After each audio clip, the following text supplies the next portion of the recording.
புதிய நாடாளுமன்ற கட்டிடம் கட்டுவதற்கான அவசியம் என்ன என்பது குறித்து மூத்த பத்திரிகையாளர் ராஜகோபாலன் நம்முடன் பகிர்ந்து கொண்ட தகவல்களை தற்போது பார்க்கலாம். இந்த பாராளுமன்றத்தினுடைய மண்டப கட்டிடம் குறைந்தது 100 வருடமாக புராணா என்று இந்தியில் சொல்லுவார்கள். பழைய கட்டிடம். அதற்கு டி.கே. விஸ்வநாதன் என்று தமிழகத்தில் சேர்ந்தவர் தான் பாராளுமன்றத்தினுடைய பொதுச் செயலாளராக இருந்த பொழுது அவர் ஒரு கடிதம் எழுதினார். ரூர்க்கி இண்டஸ்ட்ரி IIT-யிலிருந்து வந்து சேர்த்தாங்க, பூகம்பம் வரக்கூடிய என்று சொன்னார்கள். பூகம்பம் வந்தால் இந்த பாராளுமன்ற கட்டிடம் 100 வருட கட்டிடமாக இருப்பதால் அது இடிந்து விழுவதற்கான வாய்ப்புகள் அதிகமாக இருப்பதாகத்தான் அவர்கள் தெரிந்து கொண்டார்கள். அதனால் தான் மீரா குமார் என்ற சபாநாயகர் அன்றைய பிரதமர் மந்திரிக்கு ஒரு கடிதம் எழுதினார்கள். டாக்டர் மன்மோகன் சிங்குக்கு ஒரு கடிதம் எழுதினார். அந்த கடிதத்தில் சொன்னார்கள் பொது கட்டடம் தேவை என்று. ஆனால் 2014 மீண்டும் சுமித்ரா மகாஜன் நரேந்திர மோடிக்கு ஒரு கடிதம் எழுதினார். இந்த கட்டிடத்தில் பற்பல செங்கல்கள் விழுகிறது கீழே, எங்களுக்கு புது கட்டிடம் வேண்டும் என்று.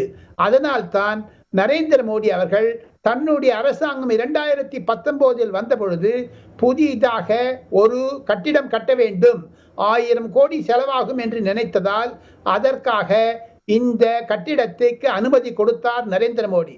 இதற்கு வெங்கையா நாயுடு சபாநாயகர், மேல் சபையினுடைய தலைவர், அதையும் தவிர ஓம் பிர்லா என்ற சபாநாயகர் சேர்ந்து கொண்டு ஒரு கடிதத்தில் எழுதினதுனால்தான் நரேந்திர மோடி இதற்கு 1000 கோடி செலவழிப்போம் என்று சொல்லி செய்தார்கள்.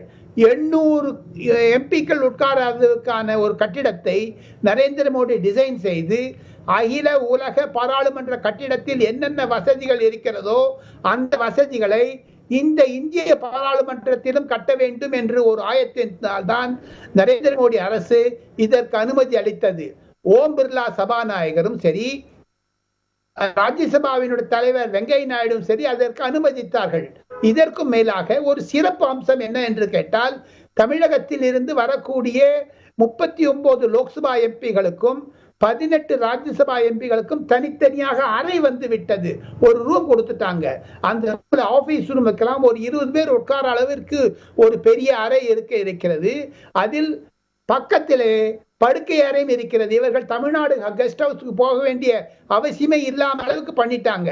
அத்தனை வசதிகளுடன் கூடிய ஒரு பாராளுமன்ற கட்டிடம் 2022 கண்டிப்பாக கட்டி முடித்து விடுவார்கள் என்று தெரிகிறது. இது ஒரு சிறப்பான அம்சம்.